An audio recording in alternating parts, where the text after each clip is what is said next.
เมาก็นั่งเบิ่งลมไปนำฝึกสติเจ้าของให้มันอยู่กับกายให้มันได้นี่ล่ะความคิดมันส่งออกก็เห็นคือไปยึดอีหยังทางใดที่เขาเคยเที่ยวดูนั่นล่ะมันมักสิไปผู้ใดโทษสาจริตจังซี่ล่ะราคะจริตทั้งผู้หญิงผู้ชายมันอารมณ์ตัวเดียวกัน อันเดียวกันสัตว์โลกทั้งหลายเนี่ยอารมณ์ตัวเดียวกันยังของอยู่ยังของในโลกก็คืออารมณ์บัดมันบ่แม่นวัตถุโลกอีหลีคืออารมณ์ราคะโทสะโมหะนี่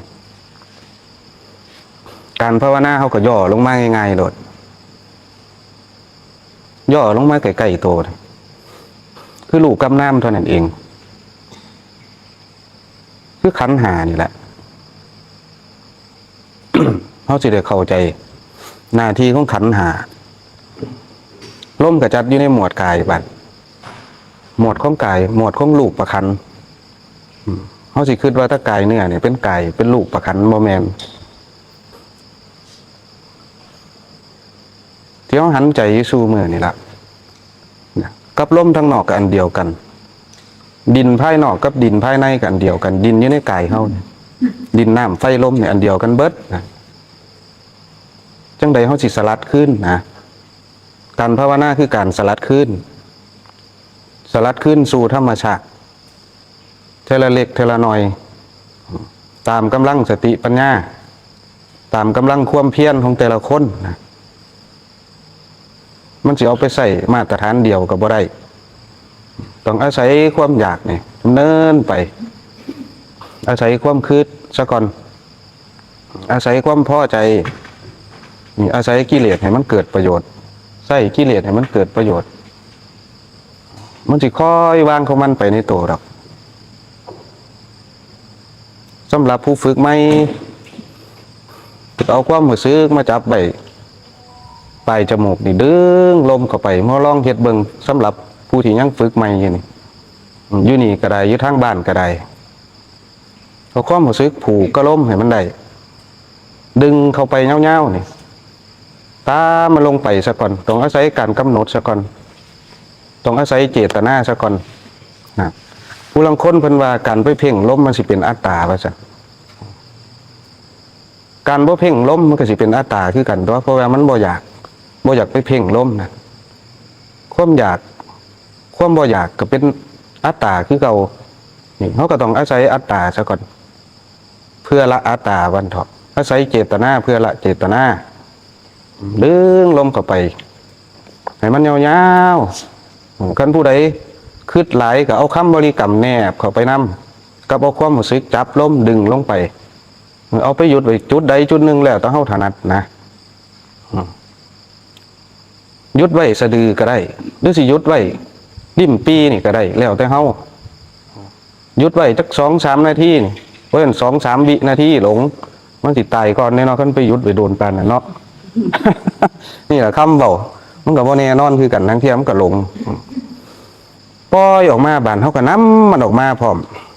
คำบริกรรมผูกก็ได้บาดนี่แหละคิดให้มันเกิดประโยชน์คิดอยู่กับคำบริกรรมคิดอยู่กับลมนี่นะดันออกมาให้มันสุดคำบริกรรมกันแนบออกมาให้มันสุดจนก็ลมหันใจออกมามันสิขาดปุ๊บดึงกลับเข้าไปเฮ็ดอังสี่ให้มันซ้ำๆกันนี่แหละคือการทวนในลมบานนี่เฮาสิเห็นความพอใจความบ่พอใจความขัดแย้งที่มันเกิดขึ้นในลมเข้าลมออกเนี่ยลมยาวเขาสิหูซึกจังไดบานในไส้ลมสั่นบานนี่ใส่ลมยาวแล้วมาใส่ลมสั่นคือหมาเศร้านี่ดึงเข้าดึงออกไว้ตัวนี้มันสิกั้นกระแสการปรุงแต่งได้ดีแต่ว่ามันสิเมื่อยบานเขาสิเห็นอาการขัดแย้งในกายคือในลมนี่บานไม่มันสิเห็นแต่ความขัดแย้งในลมซะก่อนต่อไปขั้นสติมีกำลังบานกำลังฌานมันเริ่มมีขึ้นกำลังสมาธิเริ่มมีขึ้นมันสิเห็นความขัดแย้งในกายหยาบพร้อมกันสิค่อยเว้าไปเท่าไรสเต็ป สภาวะทางกายกับส่วนหนึ่งถ้าสติเขาเริ่มมีกำลังขึ้นเอาเรื่องลมก่อนเนาะกั้นลมหายใจก็ได้ถ้าคิดหลายๆนี่กั้นโดดกั้นไว้มันสิคอยเกิดความชำนาญขึ้นมาเองแบบไม่มันสิกั้นได้ข้าวหนึ่งโดนไปแล้วมันสิคอยเพิ่มเวลาขึ้นนี่คนขันมันสิตายมันคิดหยังบ่ออกดอกเพราะว่ามันย่านตายแล้วก็ใส่ล้มสั่นเข้าไปดึงเข้าไปน้อยหนึ่งเราหายใจออกเงาๆบันเอาความรู้สึกหรือตัวสตินี่ผูกกับมันไว้ดันออกให้สุดบานในใส่ล้มเงาบานนี่ดึงเข้าไปเงาๆปล่อยออกสั่นๆบันอันนี้ก็ต้องเอาสติแนบกับลมคือกันผูกก็ลมให้มันได้นี่มันสิเห็นอาการของกายละเอียดคือลมนี่ต่อไปถ้าสติมีกำลังขึ้นแล้วเขาอยู่ก็ลมได้แล้วนี่มันสิเกิดสภาวะทางกายบาดนี่ไม่มันสิไอสำหรับผู้ฝึกไปเริ่มมีกำลังขึ้นมาข้อมันสิแห้งมันสิเกิดห้อนในโตขึ้นมาไฟมันสิเริ่มถือลมไปเป่าบาดมันสิเริ่มปรับสมดุลในร่างกายของเฮานี่เริ่มปรับโดยกำลังฌานกำลังสมาธิเองเฮาบ่ต้องไปนั่งคือสิไปปรับไปนั่นไปนี่มันสิทำงานในกระบวนการของอานาปานสติสมาธิเขาสิทำงานเองเขาสิจัดสรรผลให้เฮาเองขอให้เฮาสร้างเหตุอย่างเดียวหัวก็สิเริ่มตึงขึ้นบัดนี่หัวสิเริ่มตึงหน้าอกก็สิมีอาการร้อนขึ้นมาบัดถ้ามีกำลังมาในระดับหนึ่งเด้นี่คือเว้าเรื่องสภาวะบัดหน้าอกมันสิร้อนบางเที่ยก็สิร้อนจากปลายเท่าซะก่อนฟ้าตีนเท่านี่แหละมันสิเกิดอาการร้อนขึ้นมาบางเที่ยสิค่อยลามขึ้นมาบางเที่ยก็สิหูดับบาดเสียงหยังดังอยู่ในหูบางเที่ยน่ะเอิกสิแนน น่ะเอิกมันสิแนนคือบีบเข่านี่นักภาวนาเฮานี่ส่วนมากสิมาย่านตัวนี้เพราะว่าใจมันสิขาดบีบเขาคือจังเอาเสือกมาขันเขาคือจังเขาขันชะเนาะนี่บานนี่มันสิแนนพร้อมเด้อบานนี่น่ะเอิกกับสิแนนคือเอาหยังมาทวงไว้เอาหินเอาหยังมาทวงไว้นักบานนักตนนักโตแต่ว่าผู้ลังคนเมื่อเกิดความสงบขึ้นมาใหม่ๆนี่แหละให้เอากำลังสมาธิหนุนซะก่อนเขาเอิ่นว่าอีหยังล่ะเขาเอิ่นว่าปฐมฌานสำหรับผู้ที่เกิดความสงบขึ้นมาใหม่ๆเอิ่นว่าปฐมฌานช่วงนี้มันสิติดดีบาดนี่กุศลสังกัปปะมันสิมีธรรมะพุทธขึ้นมาบางเที่ยก็เป็นเสียงบางเที่ยก็เป็นรูปภาพโตหนังสือไหลไปคือจังราคาน้ำมันราคาหุ่นนี่นั่งรับตาลงข้าวเดียวนั่นแหละโตแดงจึงครึ่งโหลดแต่ว่าเลขนี่ผู้บ่าพ่อจักเถื่อพ่อแต่โตหนังสือธรรมะที่มันไหลมาทั้งเที่ยก็มีเสียงนำบานนี่ส่วนมากสิเป็นเสียงพ่อแม่ครูบาอาจารย์ที่เฮาไปฟังมาหรือว่าผู้ใดที่เฮาศรัทธานั่นแหละนี่แหละโตสัญญามันไปเก็บเกี่ยวเอามันสิประมวลผลของมันเองถือว่าเป็นธรรมะบ่มันเป็นธรรมภายนอกเฮาสิไปยึดเอาตัวนั้นว่าเป็นธรรมกับบ่ได้เพราะมันเกิดจากการปรุงแต่งอยู่เกิดจากตัวสัญญาเฮาไปเก็บเอามาอยู่นี่คนส่วนมากโดยเฉพาะครูบาเนี่ยแหละผู้หนึ่งมันสิไปหลงอยู่ช่วงหนึ่งอยู่ตัวความสงบที่เกิดขึ้นใหม่ๆนี่มันสิไปยึดเอาตัวนี้ว่าเป็นธรรมมันเถาะทั้งเที่ยก็เตรียมหนังสือมาไว้สมุดมาไว้ปงไว้ทั้งข้างเจ้าของกับปากกามาไว้ถ้าเขียนเอาซื้อธรรมะที่เขาได้ยินหรือว่าตัวหนังสือที่มันไหลไปผ่านหน้าเขาไปนี่สิมาขยายความบานนี่ทั้งเที่ยได้ยินแล้วก็สิพิจารณาธรรมอยู่ทางในคนบานนี่พิจารณานี่บ่มีของมีค่าได้ไหมไง มีผู้หมู่เฮามีผู้ใดเป็นบ่แนวนี่เคยผ่านบ่มีอะไร เป็นแนวนี่บ่เป็นพวกชื่อธรรมะเป็นอย่างยินเสียงเป็น ได้ยินเสียงธรรมะ คือจังบทสวดมนต์นี่ แม่น บางที่เขาก็ไปจับประโยคได้เขาก็มาตีความบางนี่ส่วนมากคนสิติดตัวนี้ล่ะถ้าอยู่ห่างพ่อแม่ครูบาอาจารย์มันสิมาติดตัวนี้โดนครูบาก็ติดตัวนี้อยู่ประมาณเกือบ2 ปีเขาเจ้าว่ามันติดดีว่าซั่นครูบาอาจารย์ว่าห้วยยังไปเถียงเขาเจ้าอยู่เด้ติดดีสิบ่ใครก็ติดซัวบ่ว่าซั่นนั่นย้อนมันคิดว่าเจ้าของหูธรรมะบาดมันสิอยากไปเปลี่ยนแปลงผู้อื่นนะแม่ใหญ่มันสิอยากไปเปลี่ยนแปลงผู้อื่น อยากให้ผู้อื่นหูธรรมะบาดนี้อยากให้เขามีศีลมีธรรมอยากให้เขาได้ทำบุญสิไปปรับไปเปลี่ยนไปแก้ผู้อื่น โดยเฉพาะคนใกล้ตัวเฮานี่หมู่คณะ หรือว่าพ่อแม่พี่น้องญาติพี่น้องเฮานี่ล่ะเฮาสิอยากเปลี่ยนคนใกล้ตัวเฮาซะก่อนอย่าคิดออกไปเปิดสำนักอย่าคิดออกไปสร้างวัดไปเสลียวบันนี่จะคิดไปตอบแทนบุญคุณพ่อแม่พี่น้องตอบแทนคุณพ่อแม่ครูบาอาจารย์ทั้งสี่ละบันนี่อยากไปสอนผู้นั้นผู้นี้มันเริ่มติดดี เริ่มไปติดความคิด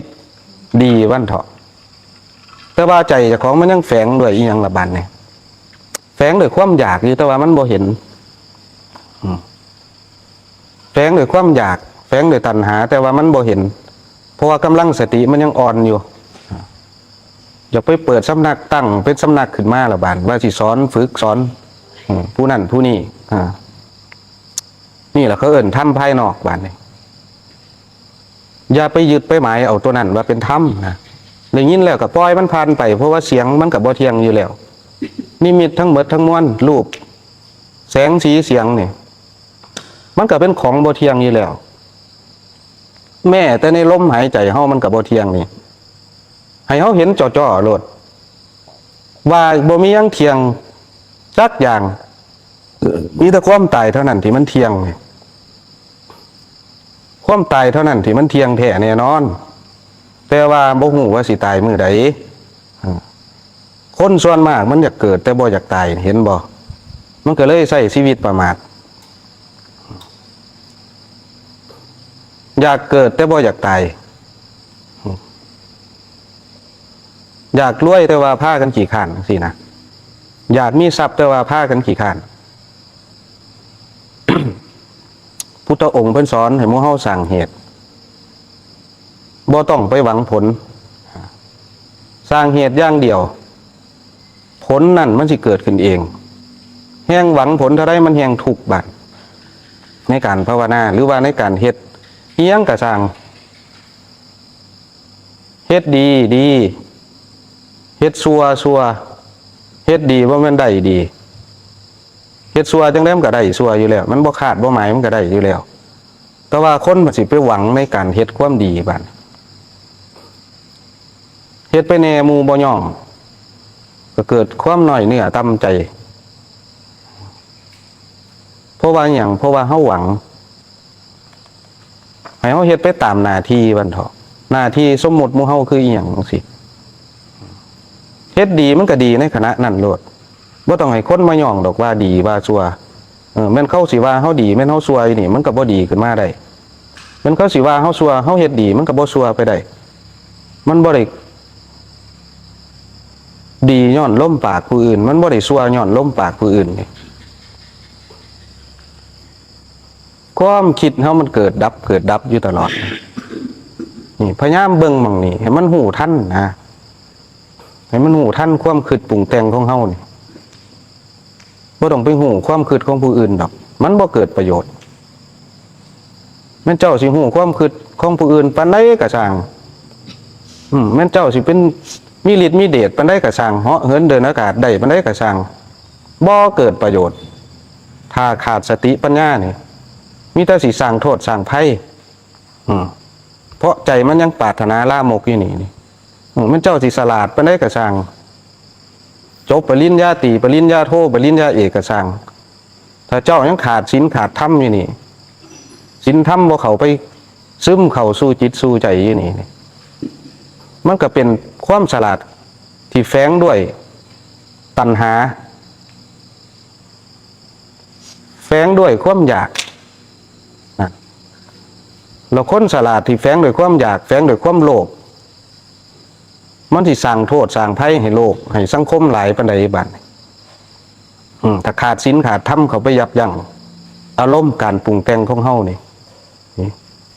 มันก็สิคืดหาตั้งแต่ผลประโยชน์ใส่ตัวเจ้าของเองหาผลประโยชน์ให้แก่พวกพ้องมือไผย่าวสาวใดสาวเอานั่นโลกหรือสังคมเฮาซุมื้อนี้มันเป็นแนวนั้น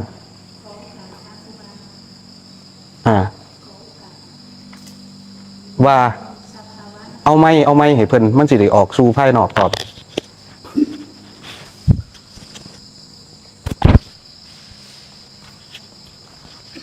ถามจังซี่ล่ะขอโอกาสค่ะครูบาก็บ่อยครั้งนะคะที่ภาวนาแล้วมีกำลังทำลมเหมือนสูบยางรถนะคะแต่ว่ามันเกิดความสั่นอยู่ข้างในแล้วก็มันมีกำลังมากขึ้นจนกระทั่งแบบควรจะทำแบบนี้ต่อไปหรือว่าควรที่จะเปลี่ยนเป็นลมยาวควรจะทำยังไงต่อไปดีคะปล่อยเป็นลมธรรมดาเฮาอยู่กับลมได้หรือบ่เห็นความคิดเจ้าของผุดขึ้นมาแล้วชัดเจนหรือยังถามซะก่อนว่าเฮาอยู่กับลมได้หรือยังเห็นความคิดเจ้าของชัดเจนหรือยังเวลามันผุดขึ้นมาเฮาแนมเห็นบ่มันจ้องกันบ่มันเริ่มจ้องกันหรือยังเริ่มค่ะเริ่มจ้องกันถ้าเริ่มจ้องกันแสดงว่าสติสัมปชัญญะเฮาเริ่มมีกำลังขึ้นเฮาอยู่กับลมได้แล้วบัดนี้เฮาปล่อยเป็นธรรมชาติเลยบัดบ่ต้องไปตามบ่ต้องไปกำหนดมันปล่อยเป็นฟรีสไตล์ไปเลยนี่เบิ่งแค่อยู่ปลายจมูกเท่านั้นแต่ว่ามันสั่นอยู่ข้างในนะคะครูบาแล้วตกใจข้างในแต่ก็ยังอยู่กับลมอยู่นะคะครูบาเป็นบ่อยค่ะเฮาบ่ต้องไปแก้มันแห้งแก้เท่าใดแห้งอยู่แค่เฮาเบิ่งมันซื่อๆอยู่กับฐานเท่านั้นเองมันสิสั่นมันสิร้อนมันสิหนาวมันสิตึงมันสิแน่นนี่ยังเรื่องของมันบาดนี้พอเฮาไปแทรกแซงมันน่ะล่ะมันถึงเพิ่มกำลังขึ้นพอเฮาไปใส่ใจกับมันนะต่อไปสภาพขัดแย้งในกายมันแฮงสิหลายขึ้นถ้าผู้ใดเฮ็ดกรรมไว้หลายได้มันสิส่งผลทางกายนี่แหละคือของดีเลยเนี่ยนี่แหละคือศีลเริ่มมีกำลังขึ้นมันสิกล้ามาตรวจสอบหมู่เฮามันสิบ่สามารถที่ให้เฮาเฮ็ดชั่วได้วันเถาะไม่มันก็อาจสิไหลเข้าไปปรุงแน่เรื่องของมันไหลเข้าไปปรุงเป็นเรื่องธรรมดาอยู่แล้วเพราะว่าทางเราเคยเที่ยวอยู่ดูๆเนี่ยมันต้องไปอยู่แล้วแต่ว่ารู้สึกตัวก็ถอยกลับเท่านั้นเองนี่ให้ยอมรับในสิ่งที่มันเกิดขึ้นอย่าไปขัดขืนมันล้วนแล้วถ้าเกิดจากกรรม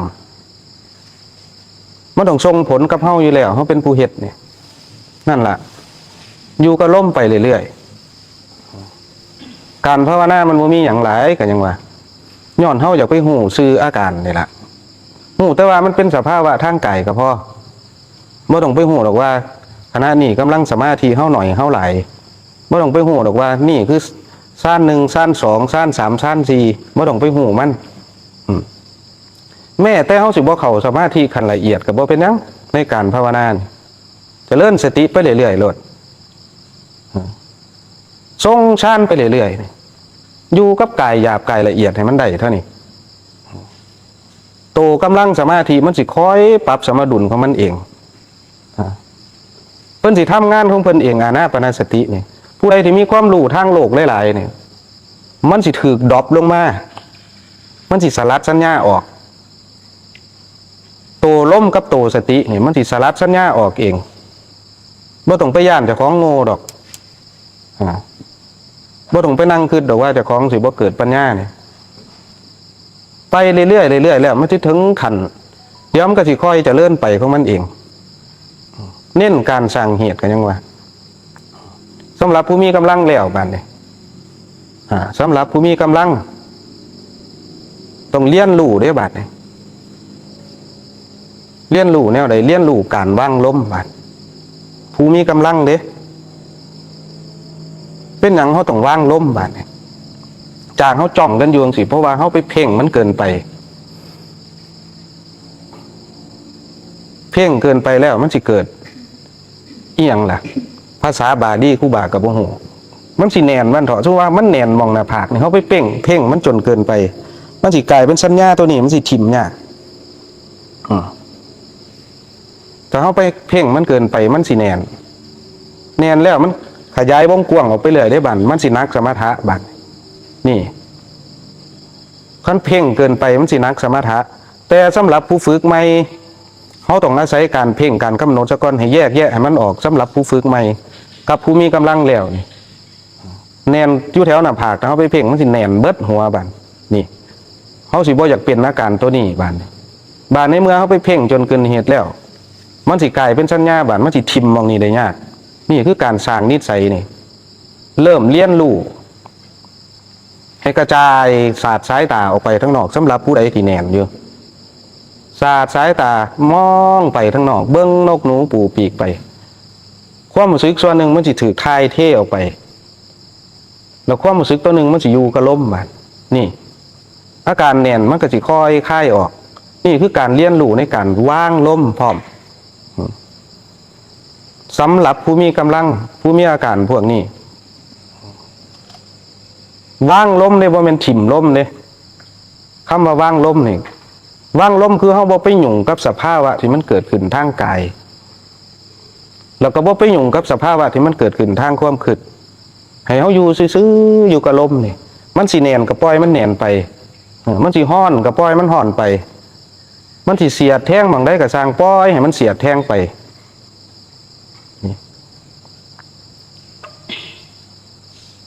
ใจเขาสิบ่ได้ไปของกับอาการนะเรื่องสภาวะมีผู้ใดสิถามอีกบ่สิว่าเรื่องสภาวะมื้อนี้เพราะว่าหยังเพราะว่ามันล่ำก่อนอื่นแล้วก็กลับมาล่ำก่อนนี่อีกวนไปวนมาอยู่นี่นะ ทางบ้านผู้ใดนี่เรื่องสภาวะก็ถามเข้ามาเด้อก็เกี่ยวเวียนกันอยู่จังซี่ล่ะหมู่เฮามีบ่ซี่จันคำถามจากคุณท็อปยุทธนานะคะของผมเวลานั่งภาวนาส่วนมากเป็นเสียงครูบาทุยครับแต่จะฟังไม่รู้เรื่องรู้แต่ว่าเป็นเสียงครูบาทุยครับเพราะว่าเฮาสิว่าถามว่าศรัทธากับแม่นมันสิพวกนี่ล่ะพวกเสียงที่เฮาได้ยินได้ฟังดูๆนี่ตัวสัญญามันสิทำงานสิเก็บเกี่ยวเอาฟังบ่ฮู้เรื่องเฮาก็อย่าไปใส่ใจมันนะท็อปฮู้แต่ว่ามันเป็นเสียงเท่านั้นเดี๋ยวมันก็ดับไปเองมันบ่เว้าอยู่เบิดมื้อดอกเอาสติแนบลมเข้าลมออกเท่านั้นเองเดี๋ยวอย่างอื่นมันก็เข้ามาอีกนะคือจังครูบาแต่ก่อนก็สิมีเสียงหลวงตามหาบัวเพราะว่าฟังแต่หลวงตามหาบัวแต่ก่อนเวลาหลับตาลงปุ๊บเสียงหลวงตามหาบัวมาละทั้งที่นอนหนุนตักเพิ่นเอามือลูบหัวตัวนิมิตมันเกิดขึ้นเขาก็สิสำคัญเจ้าของได้บาดนี่สำคัญว่าโอ้ขนาดหลวงตามหาบัวยังมาหาเฮานั่นเขาสิไปหมายเอาตัวนั่นละบาดนี่เห็นบ่เราไปหมายแล้วพวกนิมิตนี่มันเชื่อบ่ได้จักอย่างอยู่แล้วแม้แต่เห็นตาเนื้อก็เชื่อบ่ได้นี่แสงสีเสียงนี่เห็นตาเนื้อก็เชื่อบ่ได้ตัวนั่นมันบ่แม่นธรรมนะมันบ่แม่นองค์คุณของการตรัสรู้ดอกแต่ว่าถ้าเฮาใช้เป็นมันสิเกิดประโยชน์แนวใดมันสิสร้างกำลังใจให้เฮาสร้างกำลังใจคือคนขายของนี่ล่ะถ้าเฮาขายของแล้วมันขาดทุนอยู่ตลอดจังซี่มันก็บ่มีกำลังใจสิเฮ็ดต่อไปมันก็ต้องมีได้กำไรแน่นี่ล่ะพวกนี้ถ้าเฮาใช้เป็นมันสิเกิดประโยชน์สร้างเป็นกำลังใจให้เจ้าของคือจังอุกหานิมิตจังซี่ถ้าเฮาไปเห็นแสงเห็นอีหยังในนิมิตจังซี่พวกอุกหานิมิตมันสิมีอยู่2อย่างนอกกับในแต่มันต้องเกิดจากการปรุงแต่งซะก่อนถ้าเฮาใช้ซุปนี้เป็นประโยชน์ก็เกิดประโยชน์ได้เฮาเพ่งมันนี่เพ่งมันให้เกิดกำลังสมถะขึ้นมาก็ได้เกิดเป็นกำลังฌานก็ได้นี่แหละพวกมีฤทธิ์มีเดชเขาสมมากสิเล่นของพวกนี้ผู้ใดอยากได้ว่าสอบไปอยากได้เป็นของเล่นวันเถาะ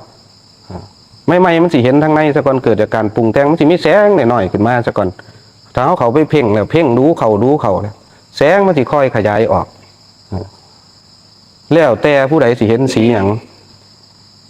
แต่ว่าของครูบาเนี่ยมันหลายสีแต่ว่าสิ่งที่เห็นได้ชัดเลยคือลมหายใจของมันสิเห็นคือควันยาสูบนี่ออกมาผู้ใดเกิดสภาพว่าตัวนี้จะไปยึดเอาเด้อนี่คือสิ่งที่ครูบาเป็นแล้วมาเว้าสู่ฟัง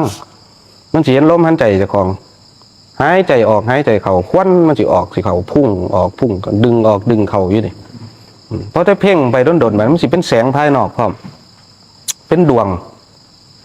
ไม่มันก็สิน้อยๆซ้ำหน่วยไข่นี่แหละเฮาความรู้สึกเพ่งเข้าไปขยายออกความรู้สึกนี่ล่ะมันก็สิขยายออกเรื่อยดันออกไปทั้งนอกก็ได้ซูมเข้ามาหาเจ้าของก็ได้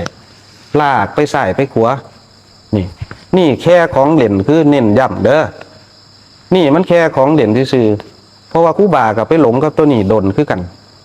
แต่ถ้าใช้ให้เกิดประโยชน์ เวลามันเกิดการคัดแย้งในกายเขาสามารถนำมาเป็นเครื่องอยู่ได้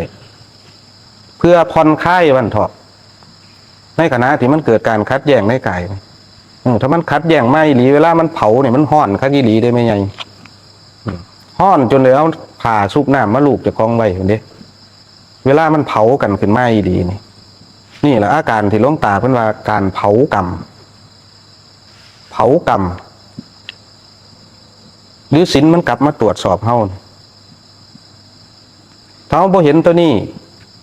กับมันก็สิเห็นความรู้สึกนึกคิดของเจ้าของที่มันเป็นมโนกรรมที่เฮาเคยเฮ็ดไว้ส่วนหน่อยผู้ภาวนาฝึกอานาปานสตินี่สิบ่เกิดสภาวะทางกายวันเถาะหน่อยคนของดีที่มันคัดแย้งอยู่ในกายเฮานี่แหละคือโตปัญญาอีหลีบัดเฮาสิได้เรียนรู้ในการบ้างลมไปในโตถ้าผู้ใดบ่ไปยุ่งกับสภาวะทางกายนั่นแหละมันสิคอยเรียนรู้ลมเรียนรู้ในการบ้างลมคือบ่ไปยุ่งกับสภาวะที่มันเกิดขึ้นนี่มีอีกอยู่อาจารย์ ค่ะ คุณเจียมรัตน์นะคะ บอกว่าเป็นเจ้าค่ะเป็นบ่อยๆฟังเทศพระมาเทศในนิมิตเจ้าค่ะคิดจะไปสร้างสถานปฏิบัติธรรมเจ้าค่ะ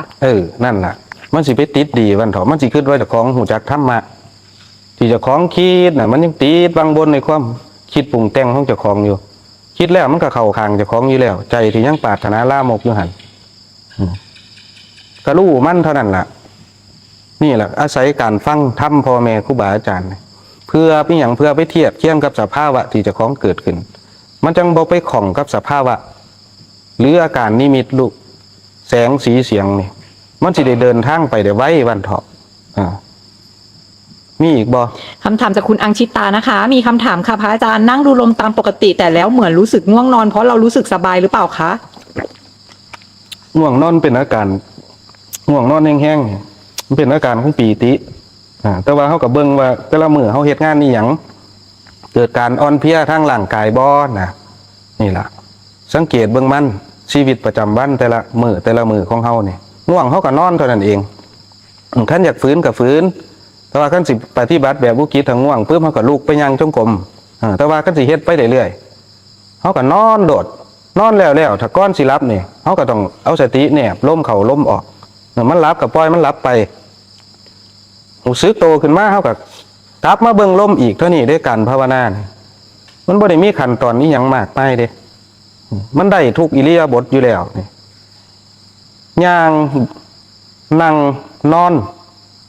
นี่ยังอีกคือบ้านนั่งบอกทุกอิริยาบถยืนเดินนั่งนอนทำได้หมดนี่แหละขอให้เรามีสติอยู่กับลมอยู่กับกายเนี่ยอยู่กับกายละเอียดไม่ได้ก็อยู่กับกายเนื้อเนี่ยนี่แหละถ้าอยู่กับกายสองอย่างนี้ได้มันก็เป็นกายานุสติแล้วอยู่กับกายเนี่ยจิตเราก็ไม่ส่งออกนั่นมีอีกบ่ถามจากคุณคังแหนะคะ อุปกรณ์หาปลากราบเรียนถามครับแต่ผมชอบดูลมเข้าออกเวลาขับรถจนเกิดอาการลมร้อนที่จมูกครับลมมันไปเป่าไฟในร่างกายเฮานี่แหละ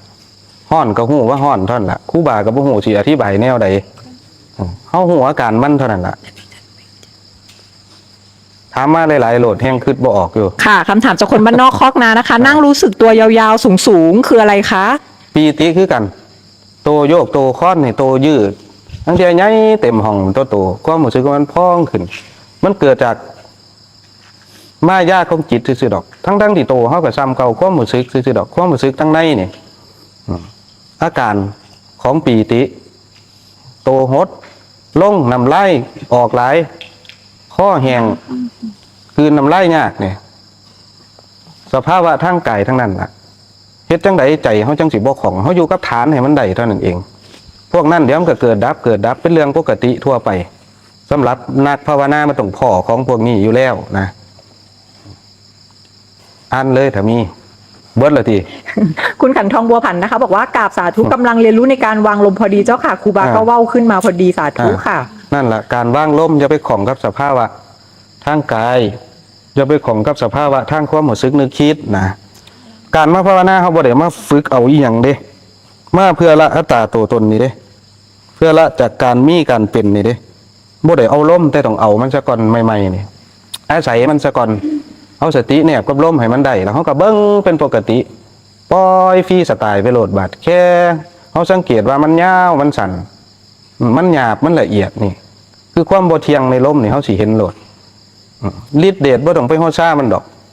มีบ่มีก็ยาหัวมันของผู้ใดที่เคยสะสมมาเดี๋ยวกำลังสติปัญญามันครบมันถ่วนมันสิเป็นไปเองของมันดอกนะตั้งแต่เทวทัตก็ยังตกนรกอยู่เนาะแม่นบ่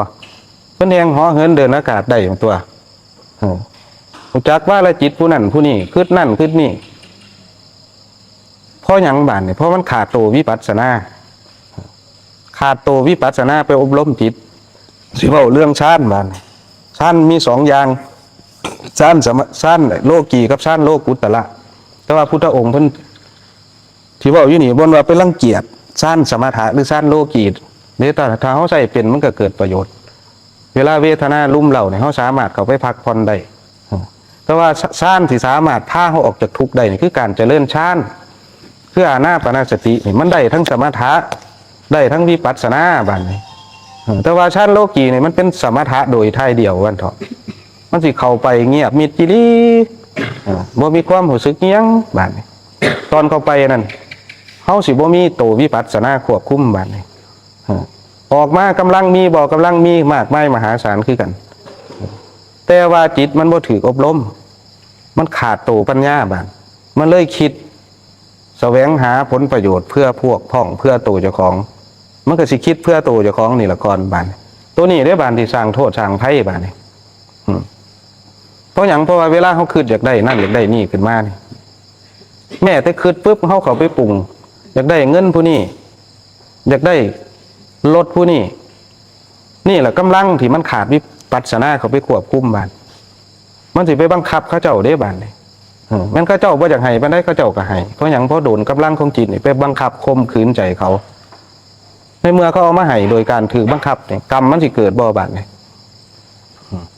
กรรมมันก็เกิดขึ้นอยู่ตลอดสาเหตุมันก็มาจากความคิดอีกบัดที่เฮายับยั้งมันบ่ได้นั่น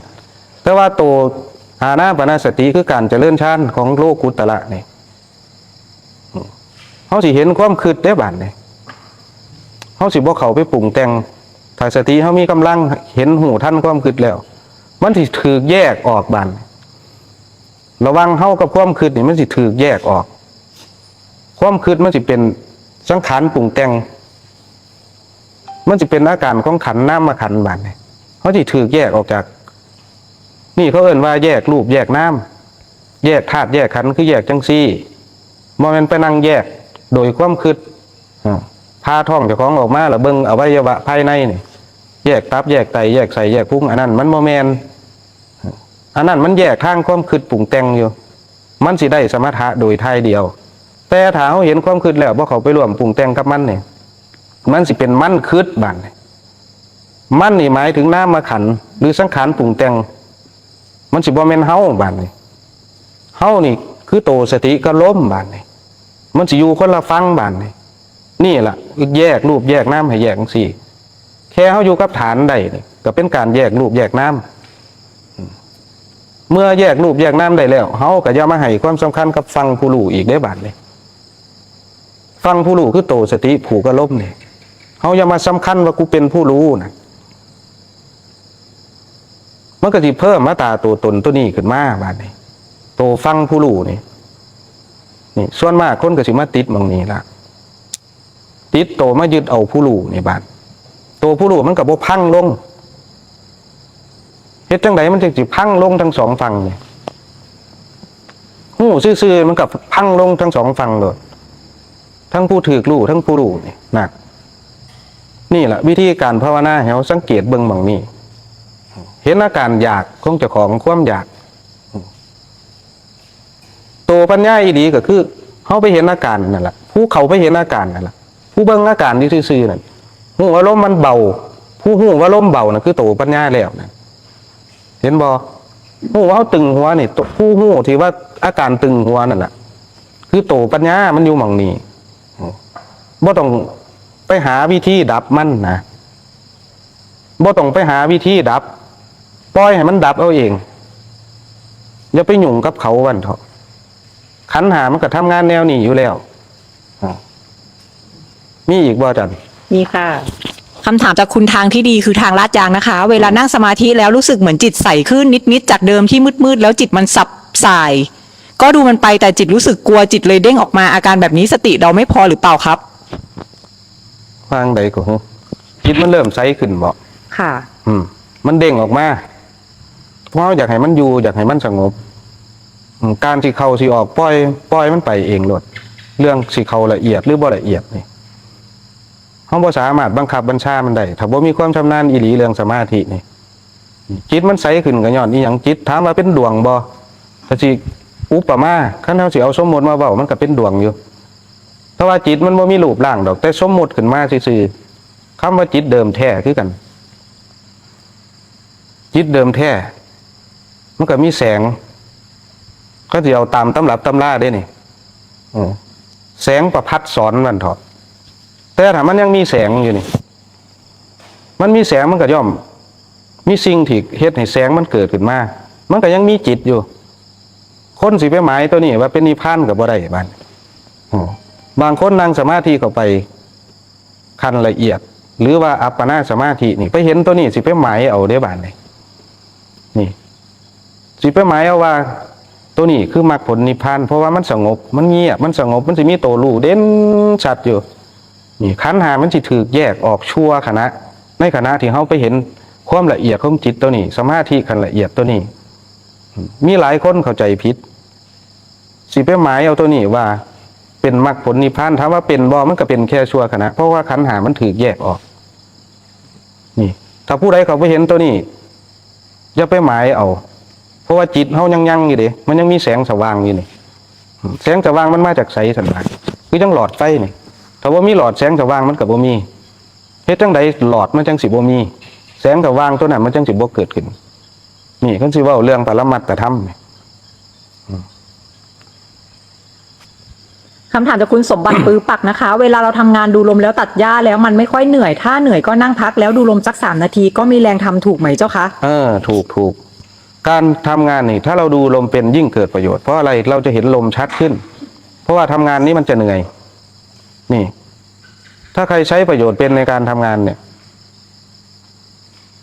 มันจะเห็นลมชัดเจนเพราะว่าเขาหายใจแห้งขึ้นในแมนบอมีไงตัวนี้หายใจแห้งมันย่อมเห็นชัดอยู่แล้วมันย่อมเห็นการ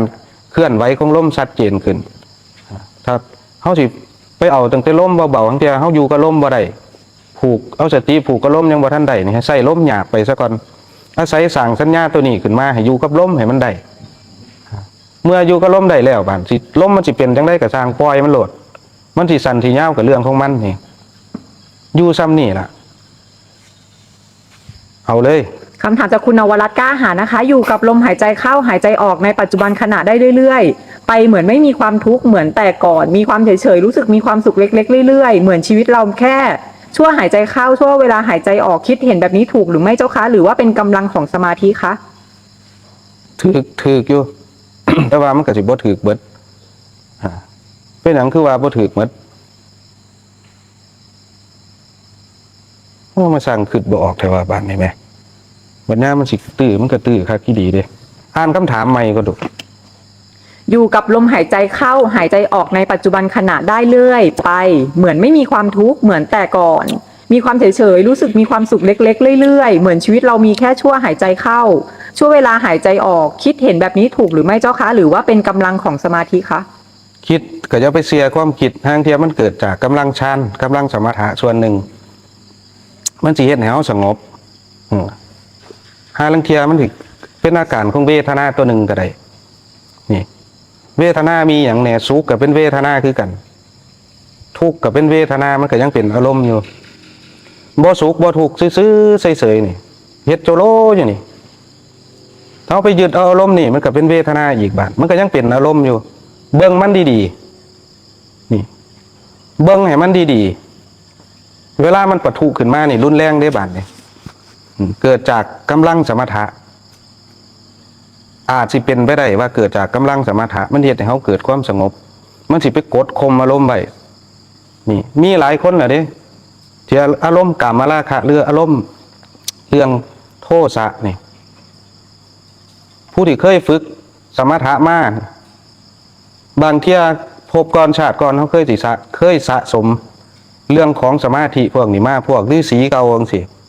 นี่มันสิฝึกสมถะมาโดยทายเดียวซะส่วนมากเพราะถ้าเขามาภาวนาคราวเดียวเท่านั้นแม้ถ้าบ่ฮู้เรื่องหยังก็ช่างไปนั่งภาวนาเนี่ยมันสิดิ่งเข้าไปโลด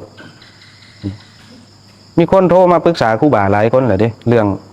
อารมณ์ที่มันเงียบไปโดยผิดสังเกตเนี่ยใช้เวลาเบิ่งกันเป็นปีพุ่นเด้ถ้าบ่มีครูบาอาจารย์บอกนี่เพิ่นว่าอารมณ์ตัวนี้มันสิสงบอยู่เป็นปีจนว่าผัวเพิ่นนี่คิดว่าเพิ่นไปมีกิกมีกักเพราะว่าเวลาอยู่น้ำผัวแล้วมันสิรังเกียจมันสิบ่อยากเสพสมกันจนว่าเลิกกันบาดนี้พอเลิกกันแล้วบาดนี้ช่วงหลังๆมาเพิ่นต้องมาเฮ็ดงานผู้เดียวบาดมันบ่มีเวลาภาวนาบาดนี้อารมณ์พวกนี้พูดขึ้นมาบาดนี้ความโกรธก็รุนแรงขึ้นอารมณ์ทางเพศก็เริ่มเข้ามากวนบาดเห็นบ่เฮาสิไปไว้ใจบ่ได้ว่าความสงบตัวนี้เฮาสิไปหมายเอาถ้าเฮายังเข้าไปยึดเอาอารมณ์อยู่ก็แสดงว่าบ่แม่นสังเกตเบิ่งมันดีๆมีสติแนบลมเข้าลมออกนั่นล่ะซ้อมไปเรื่อยๆต้องใช้เวลานะ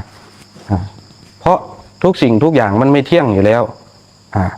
มีอีกบ่ค่ะคำถามจากคุณติงลี่นะคะขอโอกาสครูบาครับวิชาม้างกายของหลวงปู่หลุยเป็นสมถะใช่ไหมครับแม่นสมถะเพราะเขายังคิดอยู่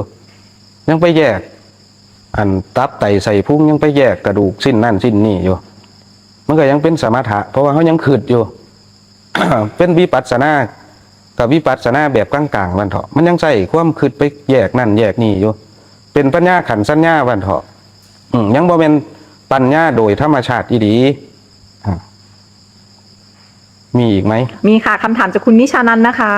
ครูบาคะช่วงนี้หนูมีอาการแน่นหน้าอกเสียดแทงใจเต้นเร็วปวดหัวปวดตาบางครั้งก็ลมสั้นเหมือนจะเป็นลมแต่ก็ไม่เคยไปหาหมอ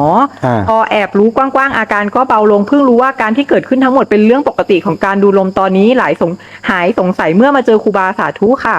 ดีแล้ว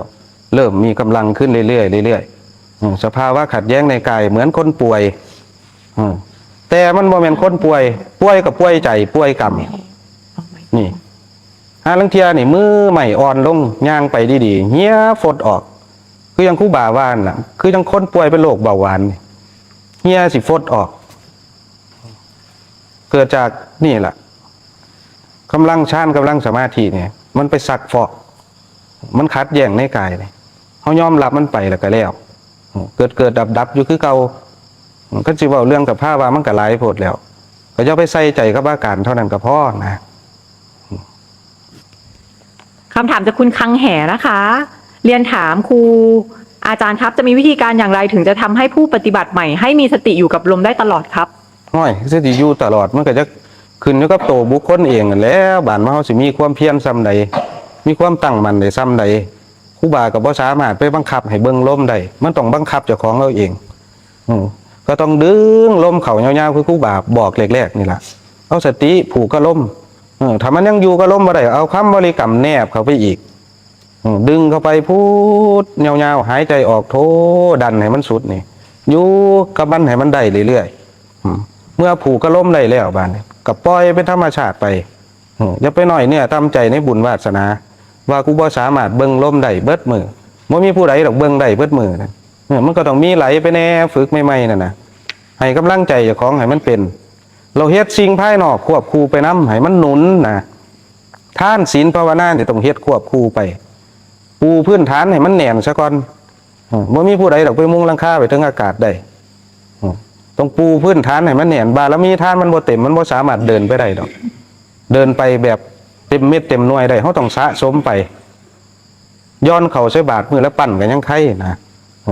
บ่มีกับเขาย้อนเขาใส่บาตรมือแล้วปั่นก็ยังไข่ให้ใจเฮานี่มันมี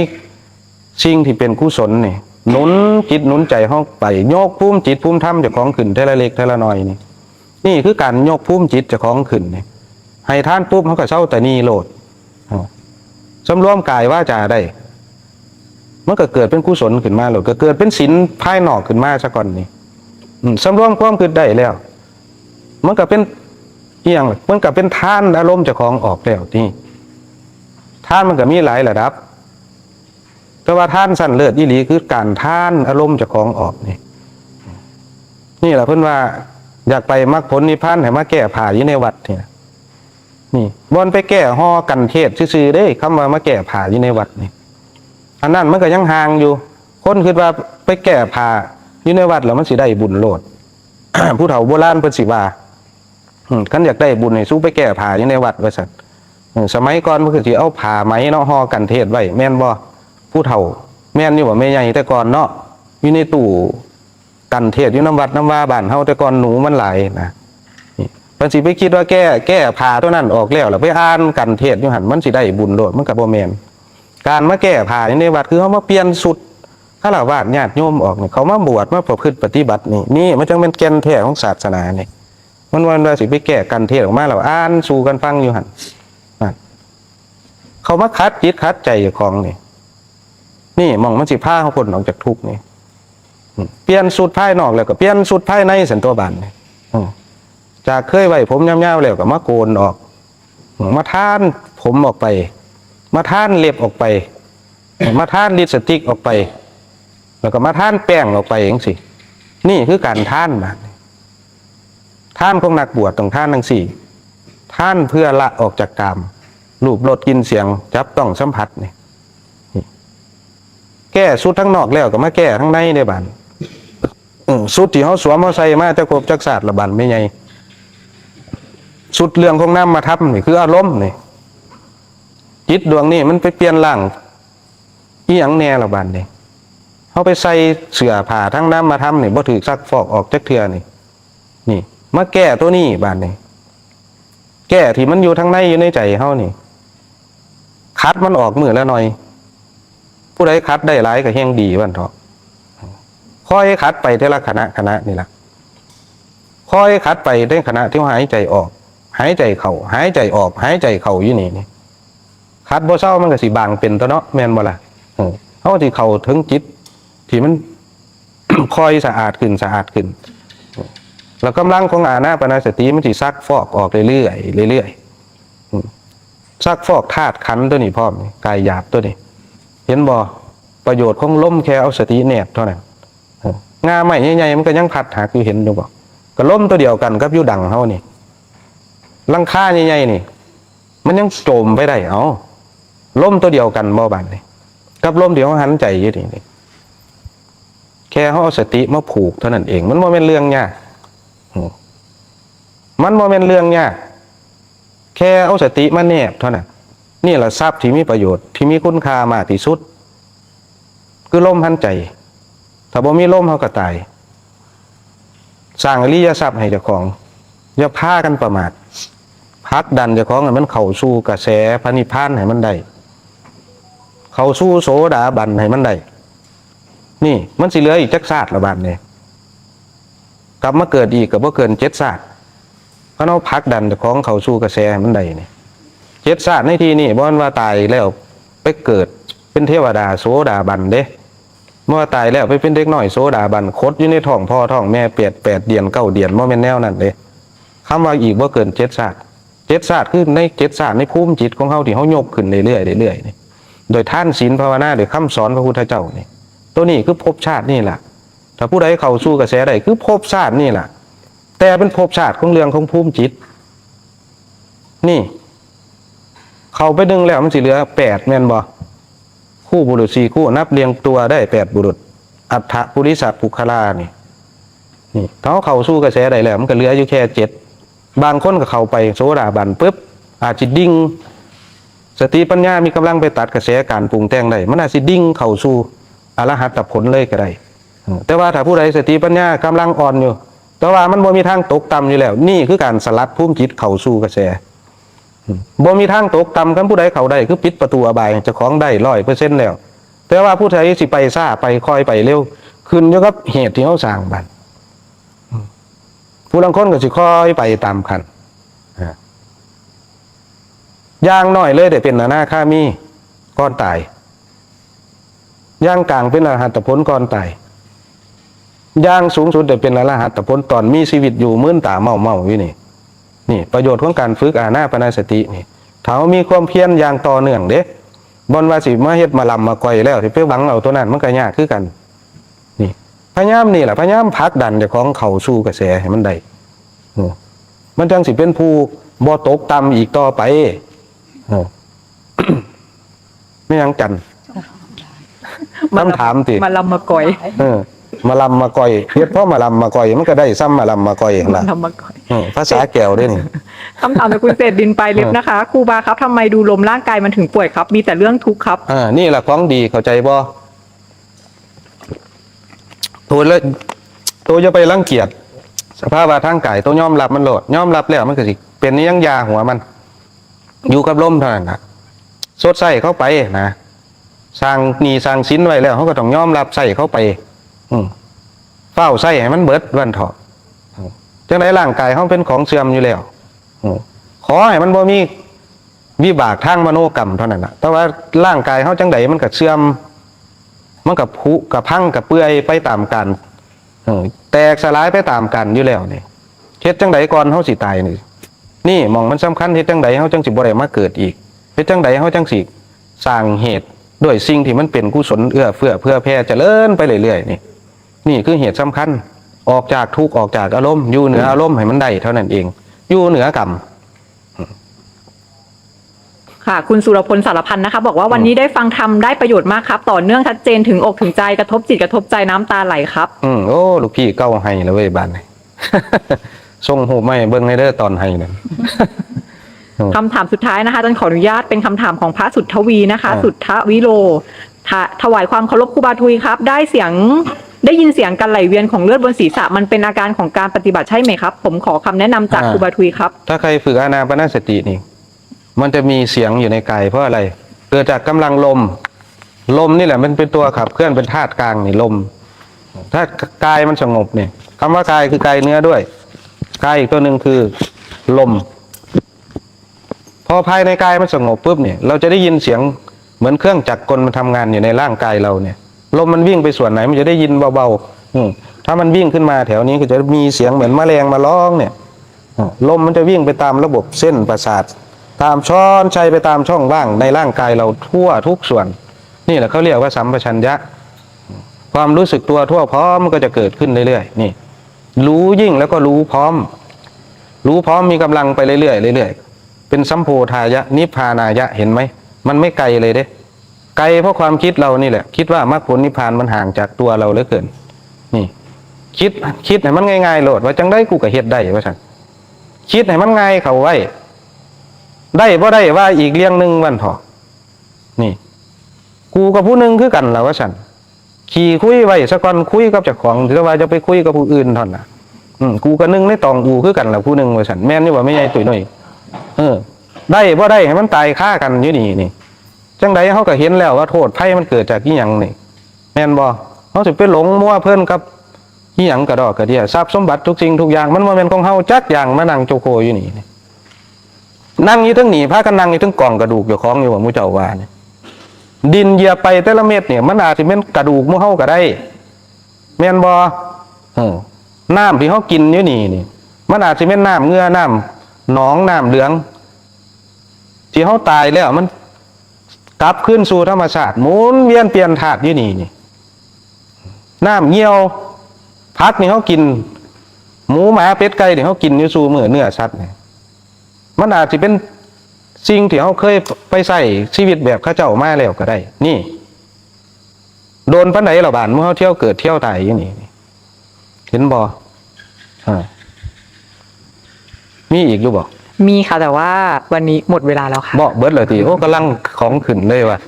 มาขึ้นช่วงสุดท้ายเนาะคำถามที่เหลือขออนุญาตถามในวันถัดไปนะคะเทียมกับพวกปองเลยอาจารย์ขออนุญาต